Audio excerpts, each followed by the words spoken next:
Good evening, Bible study students. Welcome to Wednesday Bible study. Good to see you joining us tonight. I was telling Jeff it's the first time that I can ever remember that we were having Bible study in June. We normally don't have it. So good to see you. We've got 2 more lessons after tonight, and then we'll be wrapping up for the spring semester, and then we'll be off for summer. And then we'll be starting back in September. So good to see you tonight. We're continuing on with our series, Israel's Trouble in Paradise. And I'm sorry to say, but tonight it only gets worse. Yes. Part 6, Trouble with Dan. We don't know who wrote the book of Judges, but whoever did took these last 5 chapters. We're going to cover 2 chapters tonight, and then we'll have 3 chapters for Benjamin. But whoever wrote the book decided that at the end of the book, he was going to zoom down and look at some individual stories to show us in daily life in Israel during this time how bad it really was. And these 2 stories are bad. And just to build anticipation, next week is worse than tonight, but tonight is bad. Tonight is going to show how spiritually confused Israel is, and it's shocking how spiritually confused they are in this lesson. And then next week, we're going to see how morally confused they are and how far they've gone from keeping the commandments of the Lord. So, we're going to be talking about tonight trouble in the territory or the tribe of Dan. If you remember from last week, we talked about Samson. And after Samson, the Lord stops sending deliverers to Israel. You know that during the book of Judges, during this about 300-year period, they go through this cycle where they're blessed by the Lord, but then they fall into idolatry. And then they're cursed and they have troubles and problems and they cry out to the Lord and he sends a deliverer. But we saw in the case of Samson that after 40 years of trouble with the Philistines, they never did cry out to the Lord. But the Lord sent them Samson anyway. And so tonight, he has stopped sending deliverers, and we're going to see how bad they got when the Lord stopped sending them somebody to deliver them from their troubles. Israel cannot seem to self-correct. They cannot seem to manage themselves. They cannot seem to stay away from idols. They seem to be doomed by idolatry. And we know that Moses warned them about that. Joshua warned them about that. But somehow they did not take it to heart. And now they're starting to see the consequences of forgetting the Lord, forgetting the Lord's commandments, and they've lost the blessings of the Lord. So the Bible describes this period of time as a time, and we read it multiple times. We're going to read it several times tonight, but it's I think it's in the Bible 5 times, 4 or 5 times. But we'll read several times tonight where it says, "There was no king in Israel, and everyone did what was right in their own eyes." And that turns out to be a disaster. And so in the territory of Dan tonight, we're going to find out that the worship of Yahweh has been perverted, and they're mixing it with idolatry. And they're using the Lord's name, but they're using it in connection with idols. So this is very perverted. In our scriptures tonight, which is Judges 17 and 18, we're going to meet a wandering Levite. He comes out of a city that's not a Levitical city. Remember, Joshua gave them 48 cities for the Levites to live in. That's a lot of choices. But we find a Levite, and he comes out of a non-Levite city. We don't know why, but he wasn't living in a Levitical city. And he's wandering through the land. And he's looking for a place to live. As if he didn't know about the law that the Levites must live in the Levitical cities. That's very strange. And he wanders into this house of a man named Micah, not the prophet Micah. You know, there's a Micah in the Bible written. There's a book written by Micah, the prophet, but this is another Micah. This is before the prophet Micah. This wandering Levite wanders into the house of this man named Micah. And Micah finds out he's a wandering Levite, and he says, "Why don't you stay with me and you can be my personal priest?" And the Levite says, "Hey, that sounds like a good idea." This is violating so many rules for the Levite, and also violating the rules of having a place of worship other than the tabernacle. So this guy named Micah sets up a shrine with an idol in his house, and he's got this Levite there as if he's some kind of a priest in this shrine of an idol. It gets worse.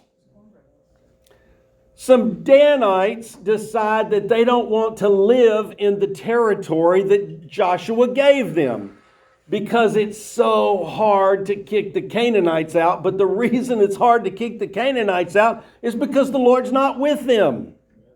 If the Lord was with him, it would be so easy to kick the Canaanites out. Look how easily they overtook Jericho. They walked around the city 7 times, or 7 days, and then 7 times on the 7th day, and the walls came down. They didn't have to lift a finger. They walked in and took over. But that's the difference when the Lord's with them and when the Lord's not with them. And he's not with them now because they are not obeying him. They've basically done, as we read earlier, forgotten the Lord. That means they're not obeying the commandments of the Lord. And it's very obvious in these chapters tonight. Rather than seeking the Lord's will or calling out to the Lord, the Danites decide, let's just move our tribe. Nobody said they could do that. They've been given defined territories by Joshua. But the Danites say, it's too hard. We can't defeat the Canaanites. Let's go find us another place. Wouldn't you know, as they're traveling, now they sent out some spies, not the whole tribe, but as they're traveling looking for a new place to live, guess whose house they come to? Micah. The guy that has the idol shrine in his house with the Levite who's acting as an illegitimate priest. And they come across this and they say, hey, we want that. And they steal Michael's idol and they steal his Levite false priest. What is going on in Israel? And they take him and they go to a peaceful city that is in the borders of the promised land, but it's in an unassigned area. So when Joshua assigned the tribes, the borders that Joshua gave did not fill up the entire area that God had promised to Abraham. So the Danites go and they find this peaceful city of people that are from another area, and I'll show you in a little bit, and they attack the city. And they destroyed the city, and they destroyed the people there, peaceful people, not people that were in the promised land. I mean, not in the territory. They're in the promised land, but they're not in a territory. So it's an unassigned area. And the Danites overthrow them, and they set up this shrine with these idols that they stole from Micah. And they set up their false priest. We don't even know if this Levite is of the group of Levites that qualified to be. In fact, he's not, because we find out he's from, his lineage is from Moses.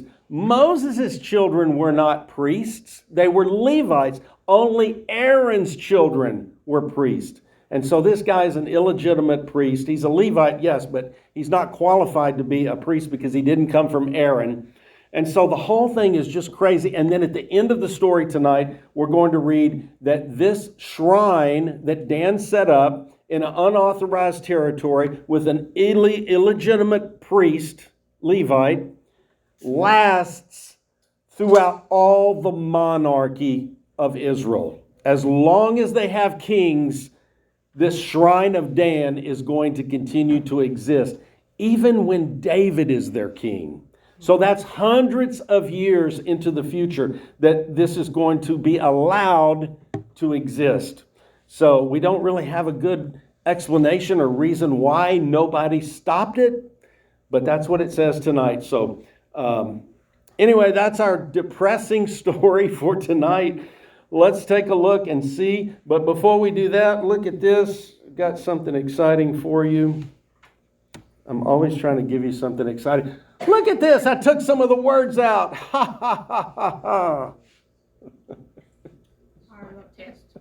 It's a test, Kay. It is a test, but we'll just do it together and you grade yourself and see how well you do. You got to get at least one to pass, okay? I'm an easy teacher. The Lord said to Moses, we've read this for how many weeks in a row? 5 weeks in a row? Jackie's read this for 5 weeks in a row, so I thought it'd be fun to see if anybody paid attention. You don't answer. Okay. You don't answer, Jackie. Right. The Lord said to Moses, behold, you are about to lie down with your fathers, and this people will arise and play the... There you go. Prostitute, harlot. Why is my clicker not working tonight, baby? Why? Are you kidding me? Are you kidding me? There it is, right there. Okay. With foreign gods of the land into which they are going, and they will abandon, this is the Lord speaking, they will abandon me, there we go, and break my covenant, which I have made with them. Then my anger will be kindled against them on that day, and I will, this might be a little hard, but here's a hint right here. They will abandon me. I will, Billy got it. I will abandon them. And hide, what's he going to hide from them? My face, Mike. Thank you, brother. And they will be consumed in many evils, and this is easy. Everybody should know this one. Many evils and troubles. All right, if you got one, give yourself a pat on the back. If you didn't, you got to keep coming to Bible study. Many troubles will find. Wasn't that fun? Oh, yeah. It was fun. That was exciting. All right, let's look at the map tonight. Last week, you remember that Samson was from where?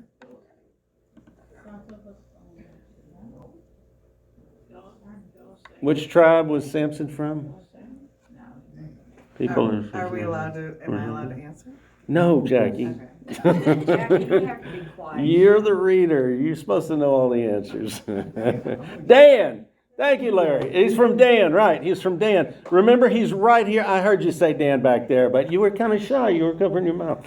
I didn't know if you really didn't want to say it. So Dan, right here. Here's Dan. And because remember, here's where the Philistines were, right here. So Samson was right here by the Philistines. So some things I want to point out on this map tonight. First of all, that's Dan, because tonight we're talking about troubles with Dan. And let's see here. But before we do that, wouldn't it be nice if we had a list of the tribal populations? Yes. So here's what I got for you. Wow, this is just crazy. Here we go, right here, tribal populations. So Judah, they're in red because they're the bloodline of the Savior, but they're also the most populous tribe. Now, these numbers are right before they entered the Promised Land, and it's based on the warriors, which would be young men able to go to war. Some young men might not have been able to go to war if they had some kind of physical problem. But young men that were able to go to war age 20 and above. So that's the warrior population. That's where these numbers came from. Now, these numbers are probably not up to date for our lesson today, but this is the last count we have of Israel until David takes account. So when King David comes along, he's going to take account. But between the time of entering the Promised Land and David, there's no more counts made. So this is the last count that was made. But I just wanted to show you here that Dan is the second most populous tribe. So even though Dan is small here, they've got a lot of people. A lot of people. This is just warrior men age 20 and above. The reason I put the top 7 is because I wanted to show you Benjamin, because next week we'll be talking about Benjamin. And you can see that Benjamin is way down here. He's number 7. So not near as popular. And there's going to be a shocking event happen with Benjamin next week, so you don't want to miss that. But tonight, Dan is right here. The house of Micah is going to be right here in Ephraim. Ephraim didn't even make the top 7, so they're a lower population tribe. But Dan and Ephraim are in the picture tonight. And I just wanted to point out Judah down here, that's the most populous tribe. Now, a couple more things about this map. I want to show you, two more things. I want to show you, look right here. Can anybody read the name of that city? Dan. That's where the Danites tonight are going to travel. And they're actually, it shows that it's in the tribe of Naphtali, but Naphtali had not occupied this area. And so this is going to be a peaceful city of the, can you see that right there? Sidon? It does show that that's in the tribe of Asher, but Israel had not taken that territory yet. So just like they hadn't taken this area of Dan yet. So there's going to be some people living in Dan, and it's not called Dan, it's called Laish. It's a town called Laish, and it's occupied by people from Sidon, Sidonians. And these are very peaceful people. They're not antagonistic to Israel, and we don't even know if they had idolatry or not. The Bible speaks tonight in our reading that they were just a nice, peaceful people.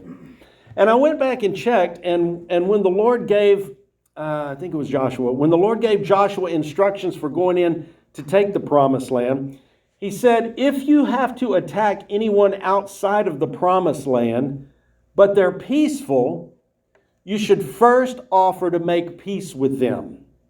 Well, now this is different than what we've seen before, because in the promised land, they were instructed to push them out and wipe them out and kill the people, kill the idolaters. But because this is outside of the territory that Israel had occupied and it's peaceful, it seems like they should have offered to make peace with these people or given them a chance to move out of the territory. But they didn't. The Danites are going to go in and just ruthlessly attack Laish right here, and then they're going to name the town Dan after their forefather and the area where they came from. All right, so that's the map, so you can have that in your mind as we go through this tonight. My clicker's just not working, but we'll make it anyway. Can I ask a question? Yes, ma'am. So the one in green, was that the place where they were originally to stay? What do you mean, Dan, right here? Right there. Yes, that was the area that Joshua had assigned them. Okay, Yes, got it. So- yes.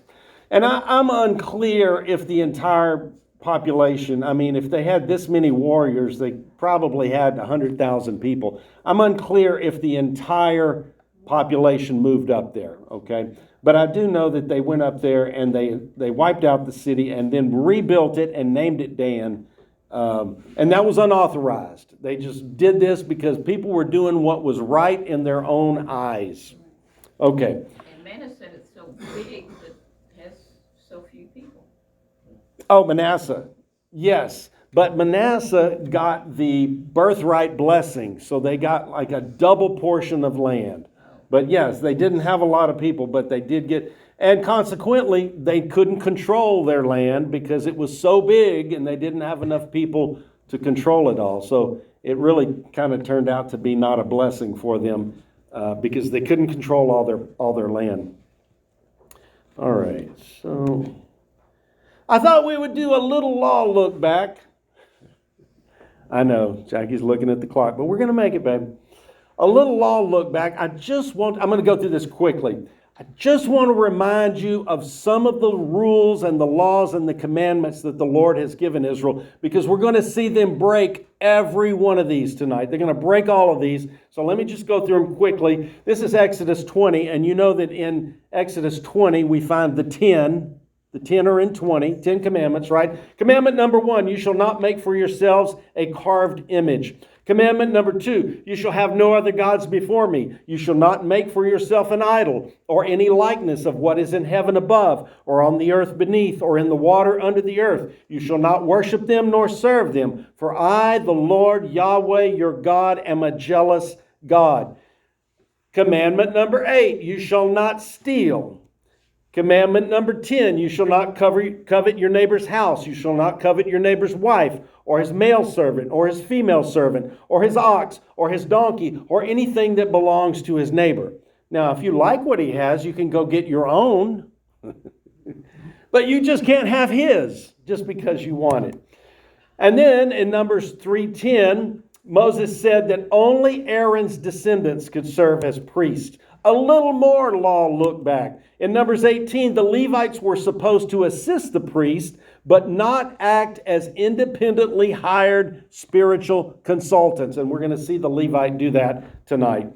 In Leviticus 19, the Lord said, do not turn to idols or make for yourselves any god of cast metal. In Deuteronomy 6, the Lord said, do not follow other gods. In Deuteronomy 12, the worship of the Lord was to be centralized in the place that the Lord had chosen. That was the tabernacle, not in private shrines in people's homes.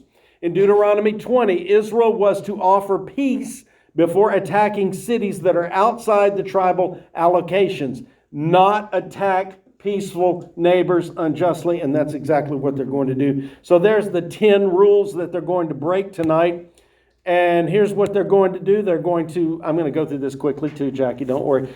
But they're going to have idolatry tonight. They're going to have syncretism, which is mixing the worship of Yahweh with idolatry. They're going to have an illegitimate priesthood. I told you about that already. An illegitimate Levite priesthood. They're going to have unauthorized conquest of that city called Laish. They're going to steal idols. It's still stealing, even if you're stealing something that's banned. It's still stealing. And they're going to steal this priest, this false priest. They're going to set up an idol shrine in the new city of Dan. And it looks like the priesthood has been corrupted because we find this Levite acting as a priest, but he came from Moses, not a son of Aaron. So I did that really quickly, but you'll get it when we go through the chapter. You ready to read, Jackie? Sure.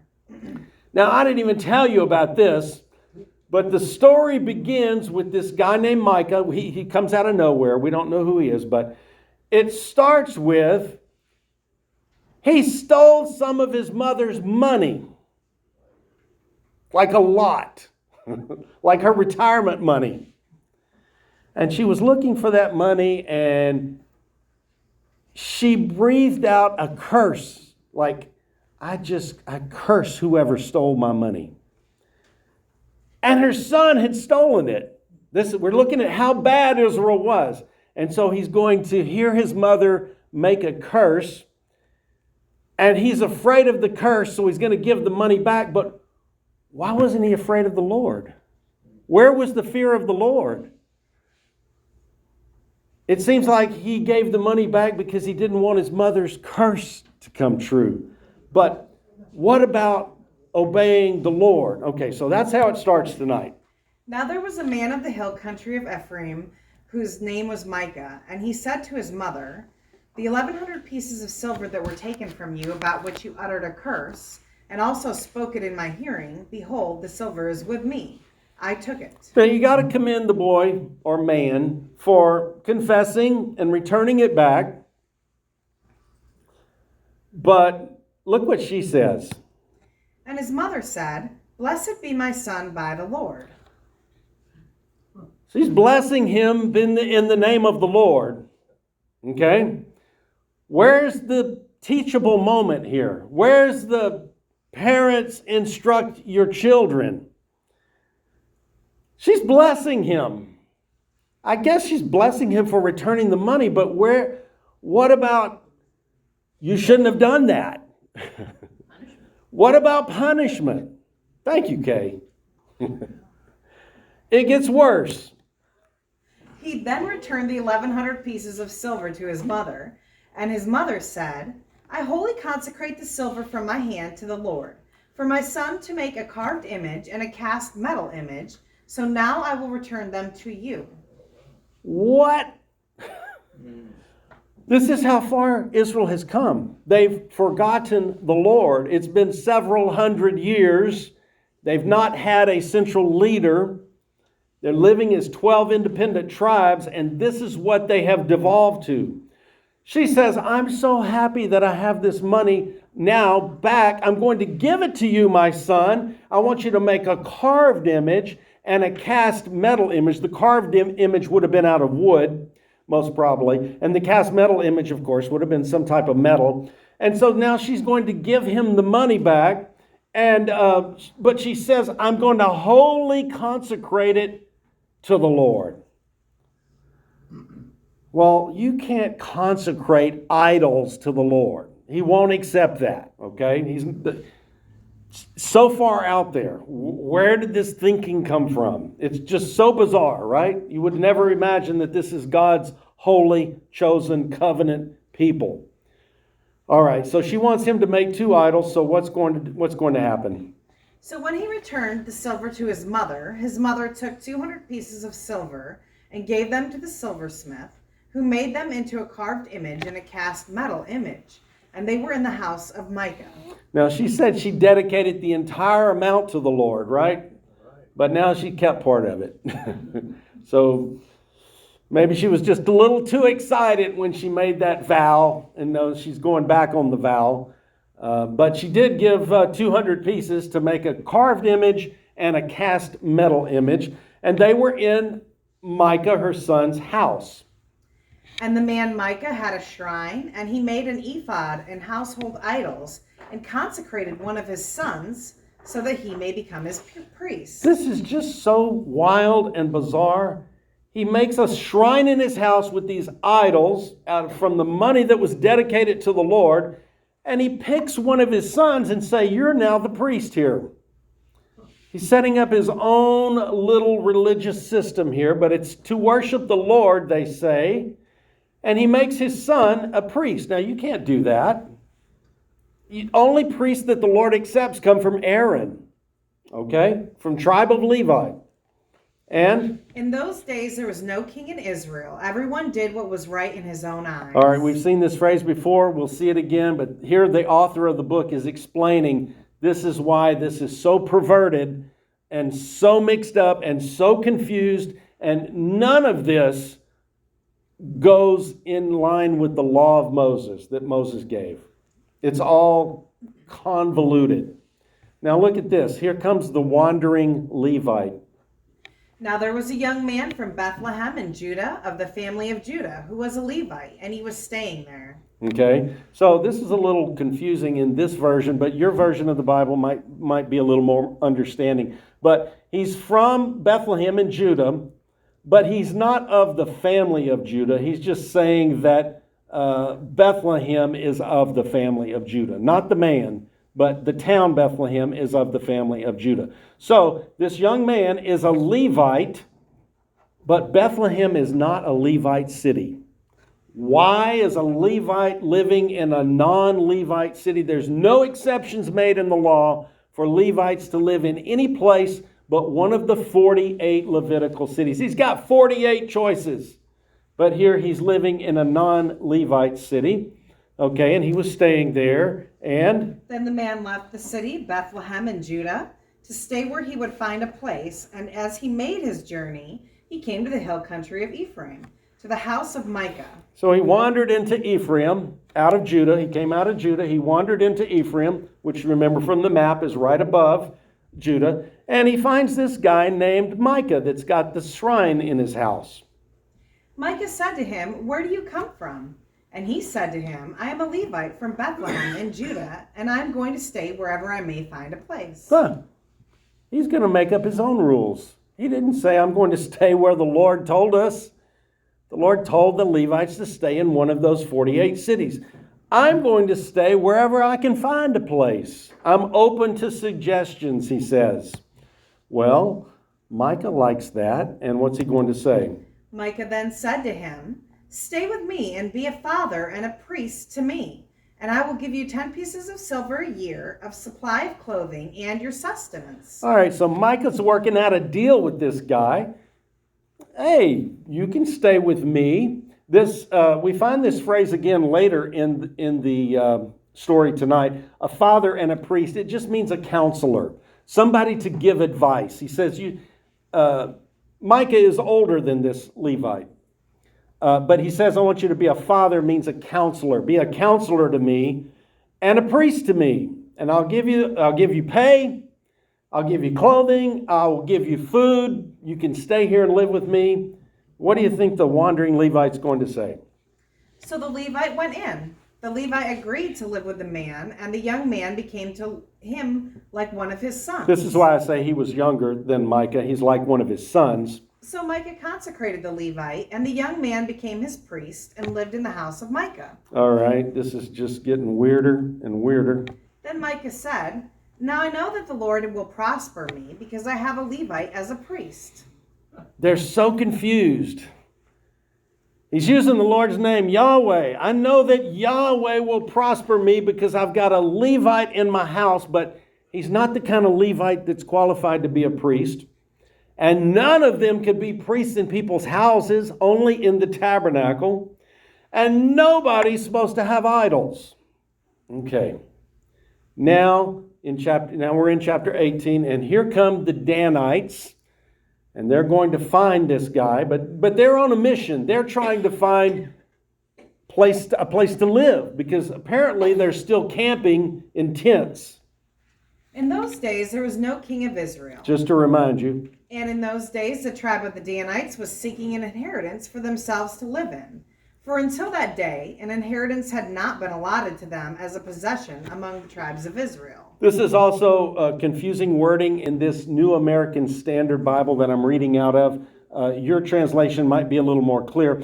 They did have an allocation from Joshua, but what this is saying is they have not possessed their allocation. They have not controlled the land that Joshua gave them. And now, and we saw this last week with Samson, because when Samson went to his people, it mentioned they were living in tents at this place called, I forgot, but we're going to see it again tonight.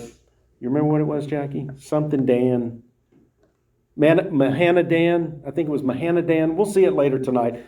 And Mahana means the camp of Dan. So it seems like they didn't even take any of the cities in their inheritance. They were still living in tents. And apparently they're tired of living in tents now. They have not taken possession of their inheritance, and so they're going to go looking. They're going to send out some spies and find another place to live. So the sons of Dan sent from their family 5 men out of their whole number, valiant men from Zorah and Eshtaol, to spy out the land and to explore it. And they said to them, "Go explore the land." So go find us a better place to live than the one that the man of God gave us. That's going to be impossible, right? The man of God gave them the best place to live. Anything less is going to be inferior because it's not going to be God's will. And they came to the hill country of Ephraim, to the house of Micah, and stayed overnight there. Well, what do you know? They found Micah from chapter 17. And now they're going to talk to Micah. When they were near the house of Micah, they recognized the voice of the young man, the Levite. And they turned aside there and said to him, "Who brought you here? And what are you doing in this place? And what do you have here?" Now, this kind of sounds like they're going to try and correct the situation, right? It's interesting that they recognize the voice of the young man. It might have been an accent that he had. It says he came from Bethlehem in Judah. He may have had a certain accent, or what a tremendous coincidence that they actually may have known this guy. It's possible. But whatever that means, they recognized the voice of the man, the Levite, and they started asking him questions. What are you doing here? It sounds like maybe they're going to try and clean up the situation because they see that this is completely a mess and out of order. You've got an unauthorized Levite with an unauthorized shrine of idols. And so what does he say? He said to them, "Micah has done this and that for me, and he has hired me, and I have become his priest."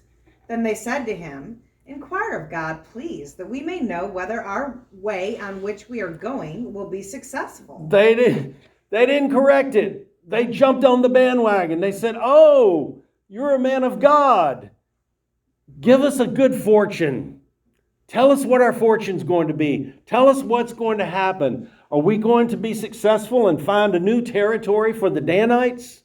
And the priest said to them, Go in peace. Your way in which you are going has the Lord's approval.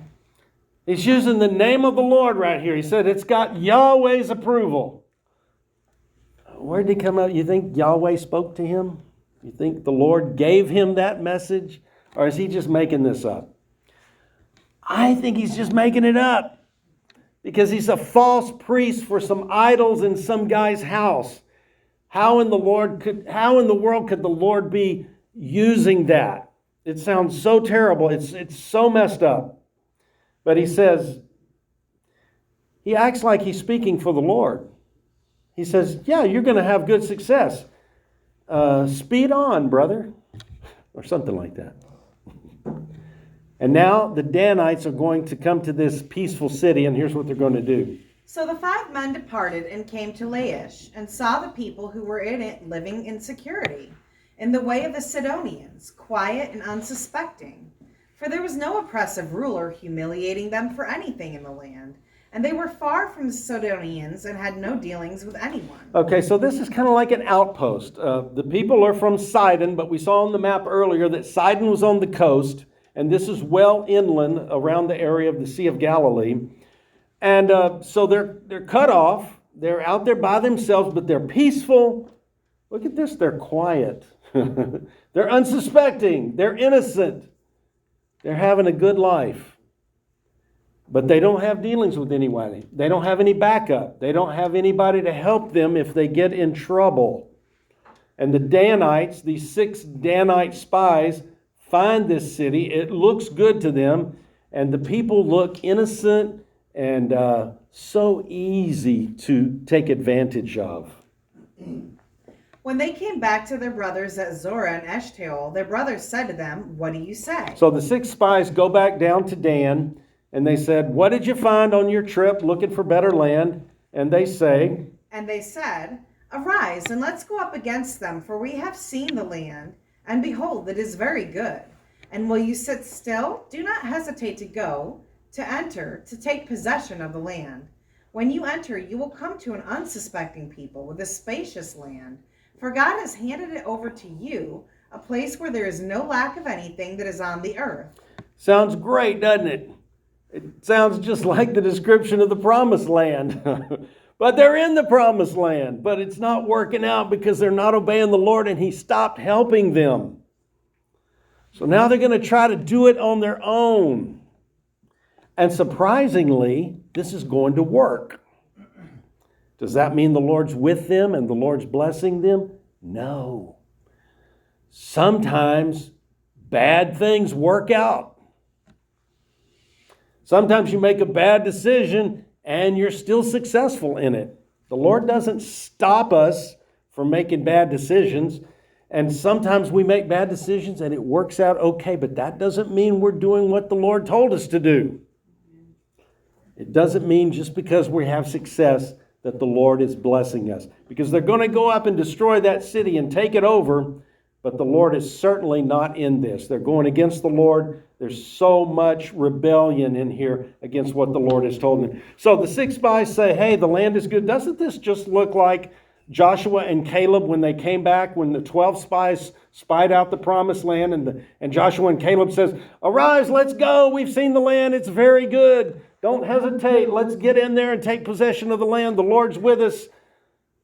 Doesn't that remind you of that? That's what that sounds like to me.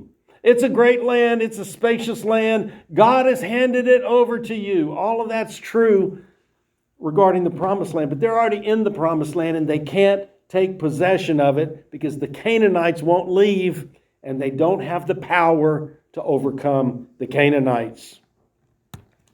Talking about trouble in the promised land.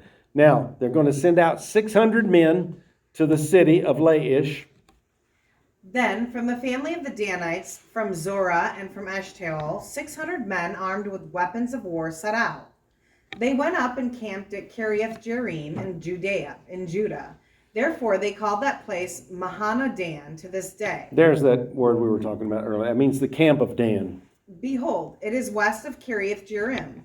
And they passed from there to the hill country of Ephraim and came to the house of Micah. All right, so now remember the spies went out, and when they were passing through, they found Micah in his house with his fake priest and his idols.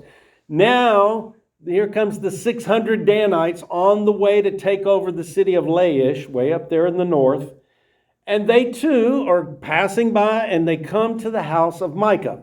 All right? Then the 5 men who went to spy out. Oh, did I say it was 6? Yep, twice. Oh, I'm sorry. Well, thank y'all for paying attention. It's 5. Who went to spy out the country of Laish said to their kinsmen, "Did you know that there are in these houses an ephod and household idols and a carved image and a cast metal image? Now then, consider what you should do." I failed to mention earlier about the ephod, but the ephod is the priest's garment. So they made the priest's garment for the false Levite priest to wear. So I forgot to mention that earlier. But the spies went back and told him that, hey, this guy's got a complete setup in his living room. He's got shrines, he's got a carved shrine, a carved image, he's got a molten image, he's got a fake Levite priest, but they didn't say fake. And he's wearing a priestly garment called an ephod. He's got it all going on there in his living room or somewhere. So they turned aside there and came to the house of the young man, the Levite, to the house of Micah, and asked him how he was doing. Doesn't that sound funny? How you doing? Meanwhile, the 600 men armed with their weapons of war, who were of the sons of Dan, were positioned at the entrance of the gate. Okay. Now the 5 men who went to spy out the land went up and entered there. They took the carved image, the ephod, the household idols, and the cast metal image, while the priest was standing at the entrance of the gate with the 600 men armed with weapons of war. So the priest wasn't home. He was at the city gate. He was there involved with the 600 men that were armed for war. Apparently, he left Micah's house unguarded. Micah maybe not. Maybe Micah wasn't there either. We don't know. But they went in and they stole all of this stuff, the idols, the carved image, the ephod, the priestly garment. Okay? When these men entered Micah's house and took the carved image, the ephod, the household idols, and the cast metal image, the priest said to them, "What are you doing?" Okay, so now the priest is back. He finds them there. He says, "What are you doing?" And they said to him, "Be silent. Put your hand over your mouth and go with us, and be to us a father and a priest. Is it better for you to be a priest to the house of one man, or to be the priest to a tribe and a family in Israel?" So here they are. They're stealing the shrine. They're stealing the idol, stealing the ephod. Now they're going to steal his priest. They're going to make him a deal he can't refuse. Do you want to be the priest of an entire tribe or just the priest of this one guy in his living room? Well, the Levite knows an upgrade when he sees one, right?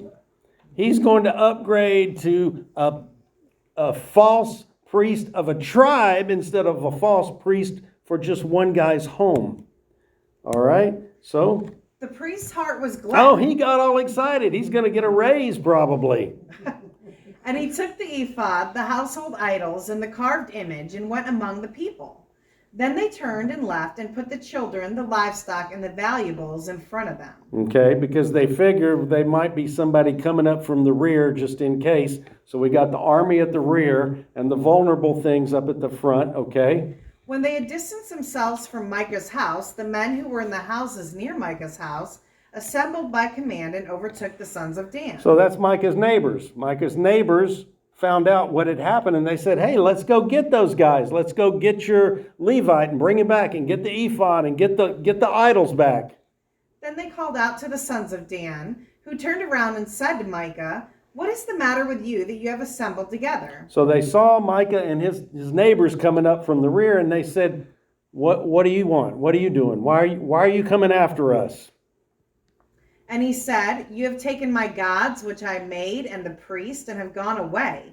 What more do I have? So how can you say to me, what is the matter with you?" He said, you took my shrine, man. You took my priest. You took my Levite. You took my idols.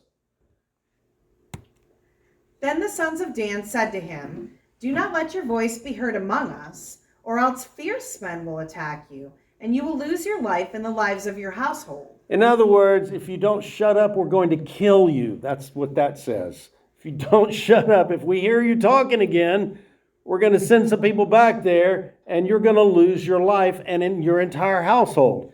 So Micah, So the sons of Dan went on their way, and when Micah saw that they were too strong for him, he turned and went back to his house. he decided it wasn't worth it. And it wasn't. He could not overcome these 600 armed men. Apparently his neighbors were not that powerful. So he lets them go. Now what's going to happen? They're going to come to the city of Laish. Then they took what Micah had made and the priest who had belonged to him and came to Laish, to a people quiet and unsuspecting, and struck them with the edge of the sword, and they burned the city with fire. Now this was unauthorized because it was not in any of the tribal allocations. This is just some peaceful people living right next to one of the tribes of Israel. They struck them with the edge of the sword, burned the city with fire. And there was no one to save them, because it was far from Sidon, and they had no dealings with anyone. And it was in the valley which is near Beth Rehob. So they rebuilt the city and lived in it. So the Sidonians were too far away to help. They had no one to help them. And so they attacked the city. They killed the people. Then they rebuilt the city. And the sons of Dan, the Danites, moved in and lived in the city. And they named the city Dan, after the name of Dan their father, who was born to Israel. However, the name of the city was previously Laish. Okay? And now this is the end of the chapter. The sons of Dan set up for themselves the carved image, and Jonathan, the son of Gershom, the son of Manasseh, he and his sons were priests of the tribe of the Danites, until the day of the captivity of the land. Okay? Until the day of the captivity of the land. That's more than 500 years in the future. So this shrine, illegally set up in an illegally acquired place with an illegal Levite priest, is going to last over 500 years until the captivity. And the captivity refers to the time when Assyria is going to come and take out 10 of the 12 tribes and take them out of the promised land because they refused to obey the Lord. And the Lord warned them when they went into the promised land, if you don't obey me, I will take the land back. And he did take the land back. But then he gave it back to them later. And a little bit more.